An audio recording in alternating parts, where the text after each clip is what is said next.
Hey y'all, so look, I want to share with y'all this short story that I just did a rewrite to the other day.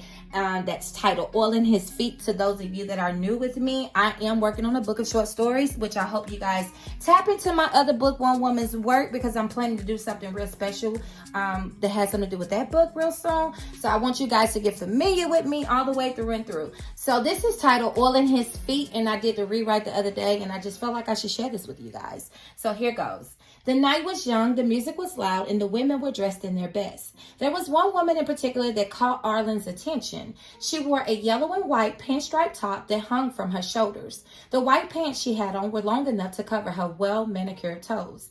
Arlen noticed the bottle of water she held in the fold of her arm. The other women that were standing near her were sipping cocktails. He never had a problem with getting attention from women, and tonight would prove to be no different. He approached the waitress that he saw servicing the women and ordered them another round. Arlen's special request came with the face of 2 Benjamin Franklin bills. The woman quickly stuffed a hefty tip inside the purple brassiere top she was wearing. He waited until the women were served before he made his move. Should I be expecting a cold bottle of water to arrive, or do you only cater to those who consume alcohol? Sky asked with assertion. Just then, Arlen handed her the bottle of water he was holding at his side. I wanted to deliver this one personally. Please excuse my delay, he stated as he stepped aside to give her proper space. I'm Arlen, by the way. Sky realized she had once again spoke too soon. This was a character flaw that she struggled to overcome. Please accept my apology. Having patience isn't my greatest attribute, she admitted. They had exchanged only a few words, and Arlen was already smitten by her kindness and the honesty she displayed. Those were 2 of the things he'd hoped to share in his next connection with a woman. It was also the start to their now 9-month relationship. Sky's ability to assist him with the disdain he had faced in his life long before meeting her was in fact magic. Their first date never ended. With every yes that she had given Arlen to his requests or questions asked, there was only one no that threatened their connection. Marriage isn't a part of the deal. I don't want any children, and unless it's beneficial to every part of my physical existence, I am not relocating. Arlen was a transplant from Birmingham, Alabama, with no plans of returning to his hometown. He came to the city for work and to start anew. His mother's physical departure from the world eliminated his desire to procreate, along with his father's infatuation with his much younger wife, which kept a lot of distance between them.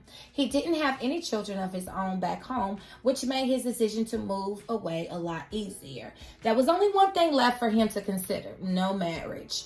Arlen had always hoped to become a great example of a husband someday. He pulled the small Tiffany blue box from his man chest and peeked inside. Sky had entered his life during a time when he needed someone like her. What he didn't know was that she would come to be the woman he didn't want to live without.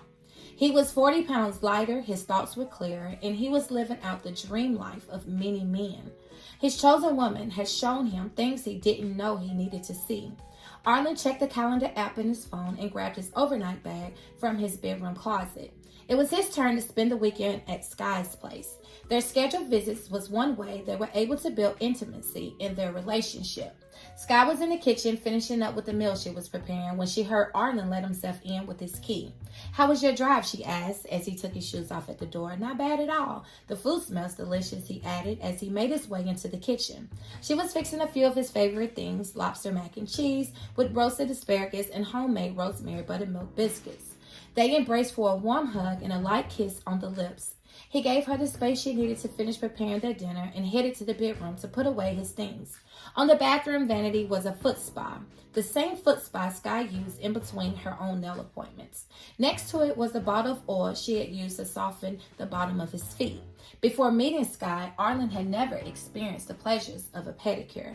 She was responsible for a lot of new levels he'd reached since meeting her. However, tonight was the first time he'd been close enough to view the contents of the bottle.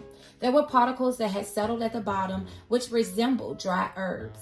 Upon a closer look and a slight tilt of the bottle, he also saw what looked to be like small, different colored stones. The bottle was labeled, which he believed was because Sky had concocted the herbal oil herself. Not only was the woman he had fallen in love with preparing his favorite meal tonight, she was also planning to oil his feet.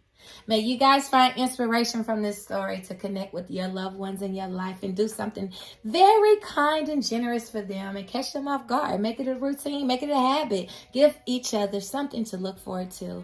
Remember, if you are new to my channel, I welcome you into my beautiful wildflowers. I hope that you guys continue to take care of yourselves and know that I will see you in the next video, whenever that may be. Until then, know that you are thought of, you are cared for, and you are loved.